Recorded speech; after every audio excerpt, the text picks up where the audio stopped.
we head out to the fan hotline and welcome on Browns analyst Nathan Zegura on the show now. Nathan, Happy New Year. Happy holidays, buddy. Mm-hmm.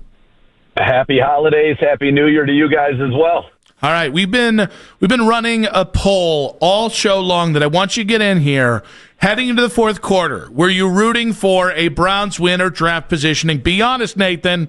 Of course the Browns win. Listen, when you're around the coaches like I am, and you're around the players like I get to be, and you know how hard they work, and you know the injuries that they play through, you don't play this game to be, oh, let's have a good effort but come up short and protect our draft position. They played, as Herm Edwards famously said, you play to win the game. And it's so much nicer to have a victory Monday. And listen, it's unfortunate that this game didn't mean anything for us postseason-wise, but it did for the Steelers. The Steelers wanted to clinch the AFC North in our building, and that was a playoff game to them. They really felt like that was a must-win. I was with their radio team. They felt like that was a must-win game. They did not want any part of having to go home and play the Baltimore Ravens for a win-or-go-home scenario, especially not without DK Metcalf.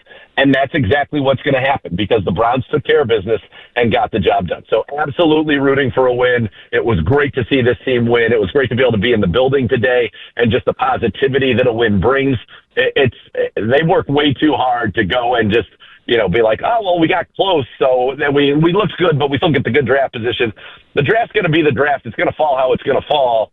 There are gems everywhere. Carson Schlesinger wasn't even drafted in the first round, for crying out loud. So I think it's a good thing, and I'll be honest with you, I like the fact that the Browns now, I think that if you're in 1 or 2, that's great, because I would like to move out of that because I like what I've seen from Shedeur Sanders. And I'm curious to see what it looks like where he's got the full off season and the full workload to get ready for a season. Because I think we've seen him get better every week, and the flashes of good are really good. The next step is sustaining him for 60 minutes and not having the turnovers, but there's enough there to be excited about. So I don't look at it as, oh, man, we cost ourselves, a shot at a quarterback. I think we've got a nice young quarterback in Shedeur Sanders. All right, so asked and answered then. 2026, you want Shedeur week 1.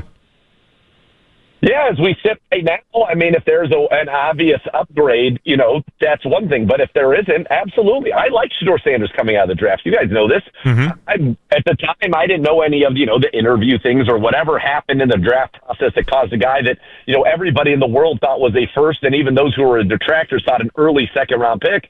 I would have been happy if I take him at 2. You didn't have to, and now he's here, and I think he showed, highest completion percentage. Yes, the interceptions, and one of them was not his fault. One of them was a horrible decision. He knows that. He got lucky on another one, which was he could never throw it late outside of the flat.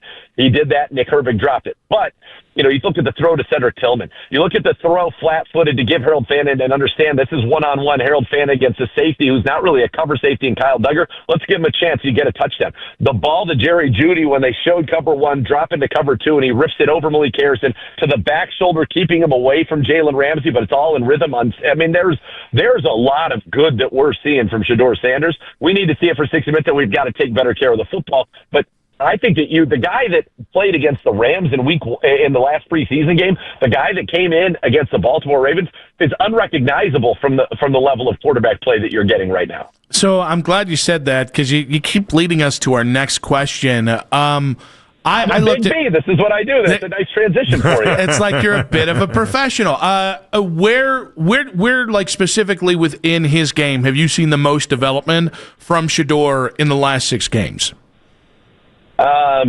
There's actually quite a few things. Number one, we're not seeing him try to escape out of the back of the pocket and take those bad sacks and run away. I think that he is much calmer in the pocket. He's standing tall in the pocket. He's climbing the pocket and making plays from there. And he's also shown to be significantly more elusive and better at extending plays than I think we saw earlier on. Certainly he had success when he's run the ball. He's done a good job on third downs. And then I think he's recognizing what he's seeing quicker. And that goes back to the one to Jerry Jeudy. That was a big play for me. It doesn't look like much to the stats. I think it was maybe a 13-yard gain. But that was one where it said, okay, they're showing single high. They rotate out of it into 2 high, and he knows that, okay, this is where I'm going to attack this cover 2 defense. This is where the hole is, and makes a good anticipatory throw to the middle. We always knew he could get it down the field. I think he's doing a better job anticipating in the intermediate game, and then I think he's doing a much better job of being willing to just take his check downs and keep the ball and make positive plays rather than trying to hold it and make the home run play every time.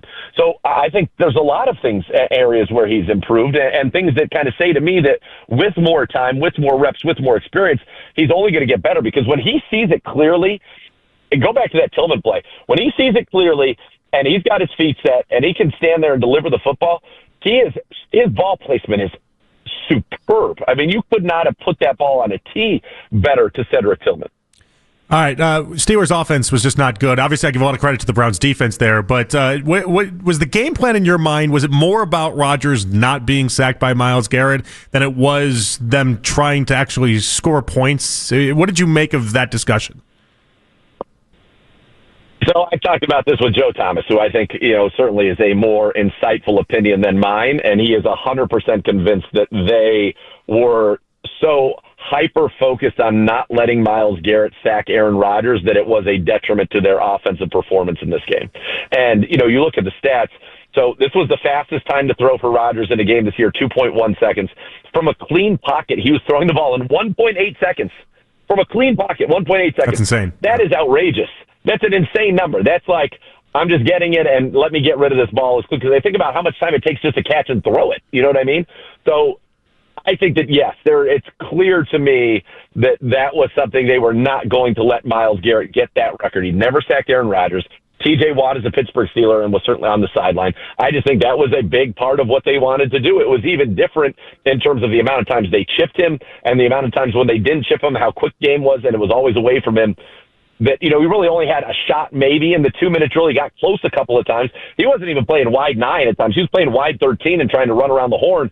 It was wild. It was wild to see. The Bills did it, but not quite to this extent, where they were just rolling away from him on almost every play. It was kind of stunning. I mean, I talked to a few people about it, and obviously the Hop would be one who would know, and he said, yeah, that was – everybody game plans for Myles Garrett, right? I mean, everybody does. That's just, he's that dominant. He's the best defensive player in the NFL. But this was on another level, and I think it ultimately went to the detriment. I mean, think about how many big situations where they needed to get plays down the field where all he did was try to throw either a back shoulder or just a go ball on the sideline. He didn't even try to let a play develop, a route develop. He was just like, get it? Okay, I'm throwing this, and we'll see what happens. Nathan, the defense obviously had a pretty strong game on top of all of this. Tyson Campbell, got to shout that name out. Carson Schlesinger. Overall, who do you think had the best game on the defensive side of the ball? I mean, you mentioned a couple. I love Tyson Campbell. I love what he has brought to this football team. This guy with 18 passes defense. He's top 3 in the league there. He's got over 80 tackles as a corner. He is physical. Wow, what a great trade that was to bring him here to the Cleveland Browns. Carson Schlesinger, I mean, you think about the effort that he put forth on one leg, basically. Didn't miss a snap, continues to play at a high level. To me, he is the slam dunk, no doubt, defensive rookie of the year. And then I'm going to shout out Alex Wright. In a game where they were trying to make sure that Myles didn't do anything, Alex Wright had a sack. He had a couple of quarterback hits, which is, under the circumstances, very impressive. He had 2 tackles for a loss as well. He's on his season now, career-high 5.5 sacks, career-high 12 tackles for a loss. And they got a nice contract extension for the Browns that actually, I think, by the end of the season is going to look like a very good deal for the Cleveland Browns. It's a great deal for Alex Wright as well, don't get me wrong, but it's going to look like a good deal for the Cleveland Browns because he is very much an ascending player in that edge role opposite Myles Garrett. So those are guys that all had great games. Devin Bush was flying all over the field, and you could tell this one meant something to him being a former Steeler. He's now got a 100-tackle season this year, which is great. Hasn't had one since his rookie year with the Steelers when they made him the 10th overall pick out of Michigan. There are a lot of guys. I mean, everybody on that defense, I think, played well. When you hold a team down like that, as the Browns did a good job of minimizing the impact of when the interceptions did happen in this game.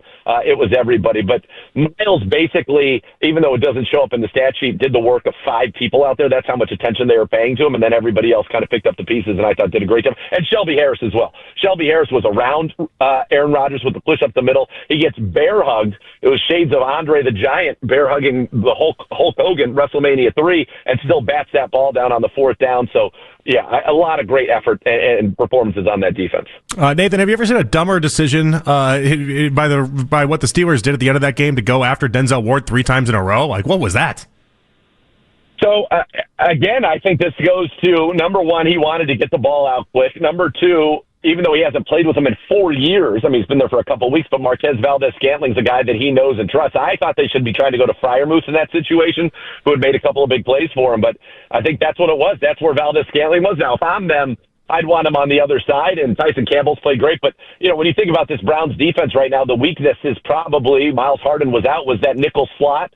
They didn't go there at all. They didn't go, and no DK Metcalf is certainly hard for them. But, man, going to Denzel Ward, listen, you go for the Ward, and this is what you're going to get. Nathan, great stuff, buddy. Appreciate you. You've been with us all football season long. It feels great to have a Browns victory Monday here, especially after the win over the Steelers. You're the best, buddy. Happy holidays. All right. Thanks, guys. Same to you. Nathan Zegura there, Browns analyst on the Fan Hotline.